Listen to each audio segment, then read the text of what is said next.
Hello friends, welcome you in Thara classes. This video is very important for BA first semester Hindi literature के लिए मित्रों। हिंदी साहित्य को जिन मित्रों ने लिया है BA फर्स्ट सेमेस्टर में, उनके लिए वीडियो बहुत ही इम्पोर्टेंट होने वाला है। मैं आपको हिंदी साहित्य के विषय में बताने जा रहा हूँ। हिंदी साहित्य के इतिहास की, लेखन की परंपरा कब से और किन किन लेखकों के द्वारा स्टार्ट की गई, इससे संबंधित तमाम सारे क्वेश्चंस दीर्घ उत्तरीय बनते हैं जो आपके एग्ज़ाम के लिए बहुत ही इम्पॉर्टेंट होने वाले हैं। इसलिए मैं एक एक करके पूरी तरह से आपको एक्सप्लेन करके दूंगा। तो यदि आप चैनल पर पहली बार आए हैं तो चैनल को लाइक और सब्सक्राइब अवश्य कर दें मित्रों, तथा अपने फ्रेंड्स के बीच में इस वीडियो को जरूर शेयर करें, जिससे आने वाले एग्जाम में वो पूरी तरह से क्वेश्चंस के आंसर को दे पावें। तो देखेंगे ऊपर से, भारतीय ज्ञान परंपरा के अंतर्गत आदिकालीन एवं मध्यकालीन हिंदी काव्य का इतिहास, यानी कि आदिकालीन और मध्यकालीन हिंदी काव्य का इतिहास आपको पढ़ना है। इतिहास लेखन की परंपरा एवं विकास, इतिहास लेखन की परंपरा किस प्रकार से आगे बढ़ी और उसका विकास कैसे हुआ, ये सारे बिंदु आपको मिलेंगे इसमें। हिंदी साहित्य के इतिहास की लेखन की परंपरा जो प्रारंभ की गई मित्रों, ये पूरी तरह से आपको समझना है कि ये परंपरा कब से और क्यों और किस तरह से प्रारंभ हुई और हिंदी साहित्य में वो आगे चल कर के किस रूप को धारण किया।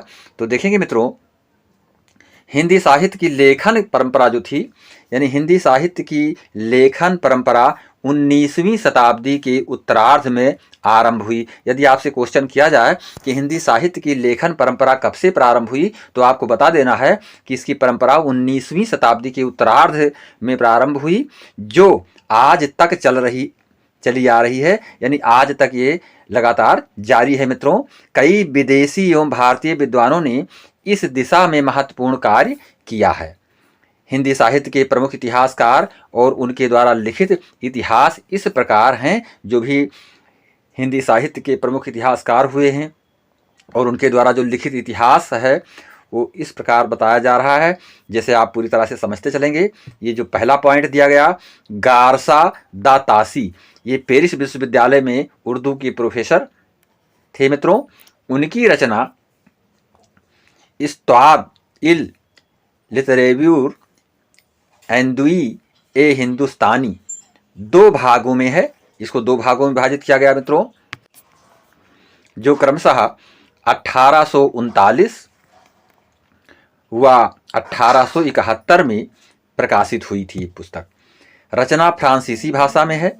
इसे हिंदी साहित्य का प्रथम इतिहास ग्रंथ माना जाता है। यदि आपसे क्वेश्चन किया जाए कि हिंदी साहित्य में के रूप में प्रकाशित होने वाला पहला प्रथम इतिहास ग्रंथ कौन सा है, तो आपको बता देना है जो ऊपर बताया गया है, इस्ताद इल लितेरेव्यूर एंदुई ए हिंदुस्तानी। ये जो है दो भागों में विभाजित हुआ था, जो क्रमशः 1839 व 1871 में प्रकाशित हुई। रचना फ्रांसीसी भाषा में इसकी की गई थी। इसे हिंदी साहित्य का प्रथम इतिहास ग्रंथ माना जाता है, जिसके प्रथम भाग में कवियों के परिचय तथा द्वितीय भाग में कवियों की रचनाओं के उदाहरण मिलते हैं। कवियों की संख्या इसमें 738 है मित्रों। हिंदी का यह इतिहास फ्रेंच भाषा में लिखा गया है। यह सबसे पहले जो है इसको हम किस भाषा में अनुवादित किए थे, तो फ्रेंच भाषा में इसका अनुवाद किया गया था। हिंदी का ये इतिहास जो है फ्रेंच भाषा में लिखा गया है। और दूसरे बिंदु पर देखेंगे मित्रों, मौलवी करीमुद्दीन, इनकी रचना का नाम है तबका तसुवहा तजकिरानी जुमहा ई हिंदी, सन 1848 में प्रकाशित हुई। कवियों की संख्या इसमें 1004 बताई जा रही है, जिसमें हिंदी के कवियों की संख्या 62 रही है मित्रों। इस इतिहास में काल क्रमानुसार कवियों का उल्लेख करने का प्रयास है। एक भारतीय द्वारा हिंदी उर्दू साहित्य का बृहद इतिहास माना जाता है, यानी एक भारतीय द्वारा हिंदी उर्दू साहित्य का बृहद इतिहास माना जाता है, जो उपरोक्त बिंदु को बताया गया मित्रों। इसके पश्चात तो देखेंगे इसमें शिव सिंह सेंगर के पश्चात मित्रों, इनकी रचना का नाम शिव सिंह सरोज सन 1883 ईस्वी में प्रकाशित। कवि संख्या इसमें 1003। और शोध कार्य की दृष्टि से कवियों का परिचय प्रथम बार देने का प्रयास किया गया। और 4 नंबर पॉइंट में डॉक्टर जॉर्ज गियर्सन, इसमें डॉक्टर जॉर्ज गियर्सन का नाम लिया जा रहा है। The modern vernacular literature of Hindustan, Kishori Lal Gupt ने हिंदी में इसका अनुवाद सन 1957 में प्रकाशित किया। इसमें काल विभाजन का प्रथम बार प्रयास करते हुए कवियों का काल क्रमानुसार विवरण दिया गया है मित्रों। और ये 5वें पॉइंट में आपको मिश्र बंधु के संबंध में पढ़ना है। गणेश बिहारी मिश्र, श्याम बिहारी मिश्र एवं सुखदेव बिहारी मिश्र, ये 3 कवि हुए मित्रों, जो कि मिश्र बंधुओं के रूप में जाने जाते हैं। रचना का नाम इनके है मिश्र बंधु विनोद। यह 4 भागों में है। सन 1900 से सन 1918 तक प्रकाशित कवियों के एवं लेखकों की संख्या 4591। काल विभाजन का प्रथम प्रयत्न इसमें किया गया कि काल विभाजन किया जाए, प्रथम प्रयास किया गया था मित्रों इन लोगों के द्वारा। इसके पश्चात 6वें बिंदु पर आचार्य रामचंद्र शुक्ल का नाम आता है। रचना हिंदी साहित्य का इतिहास, प्रकाशन सन 1931। इन्होंने हिंदी साहित्य का जो काल विभाजन किया है वो प्रायः सर्वमान्य है। प्रमुख कवियों से लेकर हिंदी साहित्य का ढांचा खड़ा किया गया। इसमें इतिहास दर्शन की व्याख्या करते हुए काल विभाजन का सुस्पष्ट आधार दिया गया।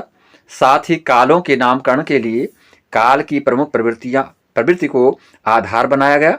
काल की प्रमुख प्रवृत्ति का निर्धारण उस कालखंड की लोक प्रमुख रचनाओं के आधार पर किया गया। उनके अनुसार वीरगाथा काल में वीर गाथा, वीरता की गाथाओं का वर्णन करना की प्रवृत्ति प्रमुख है। भक्ति काल में भक्ति भावना प्रमुख है। रीत काल में रीत निरूपण, लक्षण ग्रंथों के निर्माण की प्रवृत्ति प्रमुख है। जबकि गद्य काल, आधुनिक काल जिसको कहते हैं, में गद्य की प्रधानता होने पर इसे गद्य काल कहा गया है मित्रों। अब हम 7वें बिंदु पर की ओर जा रहे हैं। श्याम सुंदर दास, ये दूसरे जो रचनाकार हुए, श्याम सुंदर दास। रचना हिंदी भाषा और साहित्य, इनकी रचना क्या रही? हिंदी भाषा और साहित्य। प्रकाशन वर्ष 1930 रहा है मित्रों। इसके पश्चात सूर्यकांत शास्त्री, हिंदी साहित्य का विवेचनात्मक इतिहास इन्होंने लिखा। और उसके पश्चात अयोध्या सिंह उपाध्याय हरिओज जी का नाम आता है। रचना का नाम हिंदी भाषा और उनके इतिहास। ये सारे लोग हिंदी साहित्य के इतिहास को बनाने में पूरे ही सहयोग किए। डॉक्टर और 10वें बिंदु पर डॉक्टर लक्ष्मी सागर वार्ष्णेय, रचना का नाम हिंदुई साहित्य का इतिहास। हिंदुई साहित्य का इतिहास उन्होंने लिखा। गारसा दत्तासी के ग्रंथ का हिंदी अनुवाद सन 1952 में प्रकाशित हुई ये पुस्तक मित्रों। इसके पश्चात वर्तमान में जो हिंदी साहित्य का समग्र रूप से अथवा विभिन्न विधाओं के इतिहास के रूप में साहित्य इतिहास लेखन परंपरा जारी है, यानी वर्तमान में भी ये परंपराएं जारी रखी गई हैं इतिहास के लेखन की मित्रों। तो जो आपको क्वेश्चंस के आंसर लिखने होंगे, ये उपरोक्त बिंदुओं को पूरी तरह से आप ध्यान से समझ जाएंगे और उनको, उन्हीं तथ्यों को लेकर के किस किस राइटर ने, किस किस लेखक ने इसमें सहयोग दिया हिंदी साहित्य के इतिहास को लिखने का, और क्या क्या रचनाएं लिखी और कब कब उसका प्रकाशन हुआ, ये सारे क्वेश्चंस पूरी तरह से आप उसको सॉल्व कर पाएंगे। तो जिसको मैं एक्सप्लेन कर दिया हूँ।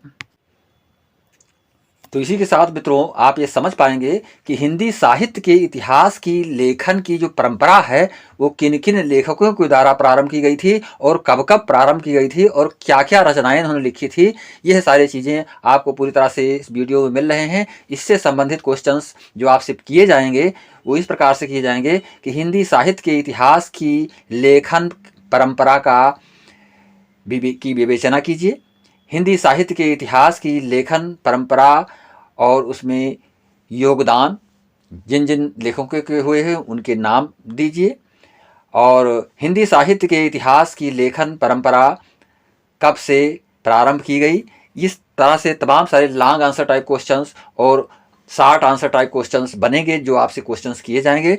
तो पूरे ही क्वेश्चंस को आप हल कर सकते हैं। इस वीडियो को यदि आप पूरी तरह से समझ गए होंगे, देख लिए होंगे, तो देखिए मित्रों, ये जो अगला पॉइंट आपका टॉपिक बन रहा है, हिंदी काव्य साहित्य का इतिहास, यानी हिंदी काव्य साहित्य का इतिहास, इससे संबंधित जो क्वेश्चन आपसे किया जाएगा, ये मोस्ट इंपॉर्टेंट क्वेश्चन रहेगा आपके लिए। दीर्घ उत्तरीय प्रश्न के रूप में पूछा जा सकता है, लघु उत्तरीय प्रश्न के रूप में और अति लघु उत्तरीय प्रश्न के रूप में भी इससे संबंधित क्वेश्चंस रहेंगे। तो हिंदी काव्य साहित्य का इतिहास कब से माना जा रहा है, पूरी तरह से आप डिटेल में इसको समझेंगे एक एक करके। हिंदी साहित्य का आरंभ कब हुआ, इसे लेकर विद्वानों में मतभेद चला आ रहा है। अनेक विद्वानों ने अपने अपने तर्कों और प्राप्त सामग्री के आधार पर आरंभिक समय सीमा का निर्धारण किया है कि कब से इसको प्रारंभ किया गया है। इस समय में प्रमुख विद्वानों के मत इस प्रकार हैं इस विषय में, तो देखेंगे एक एक करके मित्रों। इसमें पहला नाम आता है जॉर्ज गियर्सन का। जॉर्ज गियर्सन ने सर्वप्रथम हिंदी साहित्य के काल विभाजन का प्रयास किया। उन्होंने 700 ईस्वी से हिंदी साहित्य के सृजन का आरंभ माना है मित्रों। किसने? जॉर्ज गियर्सन ने। इसके पश्चात उन्होंने केवल अध्यायों का उल्लेख किया है, उनका काल विभाजन स्पष्ट नहीं है। तो जो काल विभाजन जॉर्ज गियर्सन ने किया था, उसके पश्चात जो है मिश्र बंधुओं ने भी काल विभाजन के रूप में अपने विचार व्यक्त किए मित्रों। तो मिश्र बंधुओं के जो विचार रहे, जो उन्होंने समय निर्धारण किया, उसको आप पूरी तरह से मिश्र बंधुओं द्वारा किया गया काल विभाजन इस प्रकार रहा है। प्रारंभिक काल मान रहे हैं मित्रों, पूर्वारंभिक काल को 700 ईस्वी से लेकर के 1343 विक्रमी तक माना गया है। 700 विक्रमी से लेकर के 1343 विक्रमी तक माना गया है। और उत्तरारंभिक काल जो है पुरारंभिक काल और उत्तरारंभिक काल माना गया 1344 से लेकर के 1444 विक्रमी तक मित्रों। और इसके पश्चात मध्यकाल जो बताया गया, पूर्व माध्यमिक काल 1445 से लेकर के 1560 विक्रमी तक, और उत्तर माध्यमिक काल 1561 से लेकर के 1680 विक्रमी तक। और फिर तीसरा पॉइंट अलंकृत काल जो माना गया मित्रों, पूर्वालंकृत काल 1681 से लेकर के 1790 विक्रमी तक, और उत्तरालंकृत काल जो है 1791 से लेकर के 1889 विक्रमी तक। इसके पश्चात जो चौथा बिंदु है परिवर्तन काल, जिसको कि परिवर्तन काल के नाम से जानते हैं मित्रों, इसमें 1890 से लेकर के 1925 विक्रमी तक माना जा रहा है इसको। और जो वर्तमान जो चल रहा है, इस वर्तमान में 1926 विक्रमी से आज तक ये काल निर्धारण किया गया मिश्र बंधुओं के द्वारा मित्रों। आचार्य रामचंद्र शुक्ल ने जो अपने विचार को व्यक्त किया है काल निर्धारण के लिए मित्रों, तो आचार्य रामचंद्र शुक्ल ने पूर्ववर्ती इतिहास लेखकों के मतों को और प्राप्त सामग्री पर विचार करके काल विभाजन इस प्रकार किया। तो इसको हम देखेंगे आचार्य रामचंद्र शुक्ल जी के काल विभाजन के मत को। तो इसमें देखेंगे वीर गाथा काल का निर्धारण उन्होंने किया 1000 ईस्वी से 1375 ईस्वी तक, और भक्ति काल का 1375 ईस्वी से लेकर के 1700 ईस्वी तक, और रीति काल का इन्होंने विभाजन किया 1700 ईस्वी से लेकर के 1850 ईस्वी तक। आधुनिक काल का या गद्य काल का इन्होंने निर्धारण किया 1850 ईस्वी से आज तक। ये मत था आचार्य रामचंद्र शुक्ल जी का, जिन्होंने काल विभाजन में अपने योगदान दिए। इन विद्वानों के अतिरिक्त मित्रों डॉक्टर राम कुमार वर्मा, राहुल साकृत्यायन तथा आचार्य हजारी प्रसाद द्विवेदी ने भी अपने अपने काल विभाजन प्रस्तुत किए हैं। इसको हमको पूरी तरह से समझना। तो इसमें देखेंगे मित्रों प्रधान मतभेद हिंदी साहित्य के प्रारंभ को लेकर रहा है।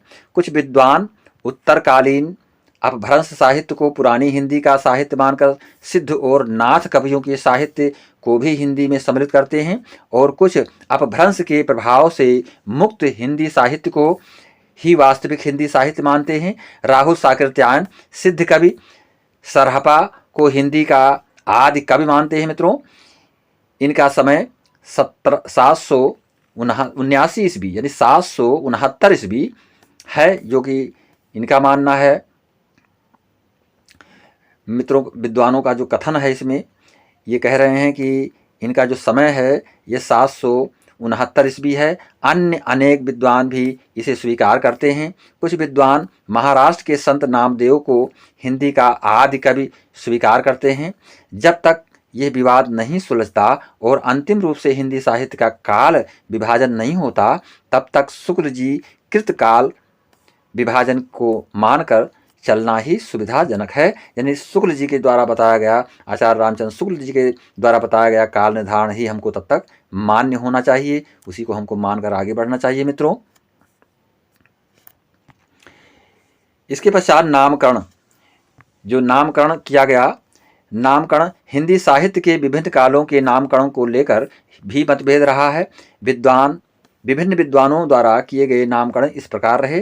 सर्वप्रथम मिश्र बंधुओं ने कालखंडों के नामकरण का प्रयास किया। उन्होंने प्रथम कालखंड को प्रारंभिक काल नाम दिया मित्रों। जो प्रथम कालखंड था उसको प्रारंभिक काल बताया मिश्र बंधुओं ने, किंतु इसका कोई आधार नहीं बताया। इसके पश्चात आचार्य रामचंद्र शुक्ल ने यह मानकर कि इस कालखंड में वीरगाथा रचनाएं अधिक हैं, इसे वीरगाथा काल मान लिया जाए। जो प्रारंभिक काल था मित्रों, नाम दिया वीरगाथा काल का। यह नाम बहुत समय तक चला। नई खोजों के उपरांत विद्वानों को यह नाम उचित नहीं लगा। जो भी नई खोज किया, उस नई खोज पर विद्वानों को यह नाम जो है ज़्यादा उचित नहीं लगा मित्रों।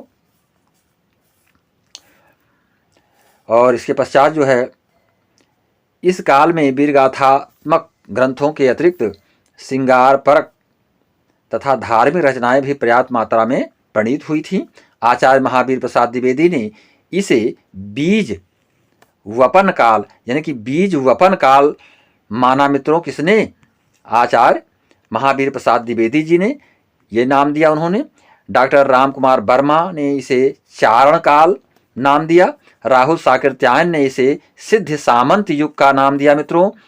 आचार्य हजारी प्रसाद द्विवेदी प्रारंभिक काल से आदि काल को उचित मानते हैं, तथापि वीरगाथा काल आज भी प्रचलित है, यानी कि वीरगाथा काल को ये सहमति दे रहे हैं अपनी। अब प्रायः आदि काल नाम ही सर्व स्वीकार है। जो आदि काल हुआ मित्रों वही सर्व स्वीकार है, सभी विद्वानों को यही काल मान्य है। अतः अब कालों के नामकरण इस प्रकार किए जाते हैं। जो काल के नामकरण किए गए हैं उन कालों के नामकरण अब आप पूरी तरह से इस तरह से समझेंगे मित्रों। इसमें जो पहला काल आता है वो आदिकाल माना जाता है। दूसरा है पूर्व मध्यकाल या भक्तिकाल कहते हैं। तीसरे को हम उत्तर मध्यकाल या रीतकाल कहते हैं मित्रों। और चौथे पॉइंट में आधुनिक काल या गद्यकाल कहा जाता है। तो यह काल सर्वमान्य हुआ। भक्तिकाल को पूर्व मध्यकाल एवं रीतकाल को उत्तर मध्यकाल के नाम से भी संबोधित किया जाता है। इस प्रकार मध्यकाल के अंतर्गत भक्तिकाल एवं रीतकाल दोनों को ही सम्मिलित किया जाता है मित्रों। आधुनिक काल को भी प्रवृत्ति विशेष के आधार पर कई भागों में विभाजित किया गया है। यथा इसको हम इस प्रकार समझ सकते हैं, जो आधुनिक काल था उसको हम प्रथम बिंदु के अंदर देखेंगे भारतेंदु युग कहा गया इसको मित्रों।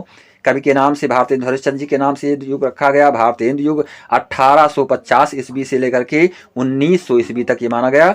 इसके पश्चात द्विवेदी युग 1900 ईस्वी से 1920 ईस्वी तक। इसके पश्चात छायावादी युग 1920 ईस्वी से लेकर के 1936 ईस्वी तक मित्रों। प्रगतिवादी युग 1936 ईस्वी से लेकर के 1943 ईस्वी तक। और प्रयोगवादी युग 1943 ईस्वी से लेकर के 1953 ईस्वी तक मित्रों। और नई कविता 1953 ईस्वी से लेकर के 1960 तक ये सर्वमान्य रहा। और यही युग आज हमेशा के लिए जाना जाता है। हम पढ़ते हैं, उसको पूरी तरह से समझ रहे हैं।